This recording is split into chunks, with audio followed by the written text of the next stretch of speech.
ఇంట్లో అందరూ అలా కూర్చొని భోజనం చేస్తూ ఉంటారు. ఇంతలో ఇందమ్మ అక్కడికి వస్తుంది. ఇక యామిని అయితే అలా భోజనం చేయకుండా చూడడం చూసి, "ఏంటి ఇంకా తినలేదా?" అని చెప్పి అడుగుతుంది.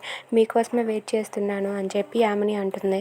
దాంతో ఇందమ్మ అయితే, "నాకేమైనా మిగిల్చారా లేదా?" అని చెప్పి అంటుంది. దాంతో ఇందమ్మ అయితే కోప్పడుతూ ఉంటుంది. ఇక అందరూ అయితే అలా భోజనం చేస్తూ ఉంటారు. చేస్తూ ఉండగా ఇంతలో జ్యోతి అయితే అక్కడికి వస్తుంది. జ్యోతి రావడం చూసి వాళ్ళ అత్తయ్య అయితే, "ఏంటి జ్యోతి, పిలిస్తేనే కానీ నీకు ఆకలి వేయలేదా? ఏంటి ఇంకా అదే ఆలోచనలో ఉన్నావా? ఎందుకు అలా ఉన్నావు?" అని చెప్పి హైమ అయితే జ్యోతిని అడుగుతూ ఉంటుంది. దాంతో జ్యోతి అయితే, "అదేం లేదు అత్తయ్య గారు, తింటాను" అని చెప్పి అక్కడ అయితే కూర్చొని అలా ఆలోచిస్తూ ఉంటుంది. అది చూసి జీవన అయితే, "ఏంటి అమ్మ హాస్పిటల్కి వెళ్ళొచ్చిందండి, ఏదో అవమానంతో ఉంది. అమ్మకి ఏదో అయ్యింది.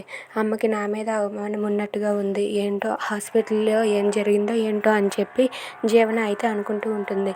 ఇక జ్యోతి అయితే అలా తన గురించి ఆలోచిస్తూ అన్నంలో ఏం కలుపుతుందో తెలియక అలా కలిపేస్తూ ఉంటుంది. అది చూసి హైమ అయితే, "ఏంటమ్మా, అన్నం, పప్పు, చారు అన్నీ కూడా కలిపి తినేస్తున్నావు, అసలు నువ్వేం ఆలోచిస్తున్నావు?" అని చెప్పి హైమ అయితే జ్యోతిని అడుగుతూ ఉంటుంది. అది విని జ్యోతి అయితే, "అదేం లేదు అత్తయ్య గారు, మామూలుగానే తింటాను" అని చెప్పి తన భోజనం అయితే మళ్ళీ పక్కకు వేసేసి ఇంకొకటి తింటుంది. Thanks for watching friends. Please subscribe.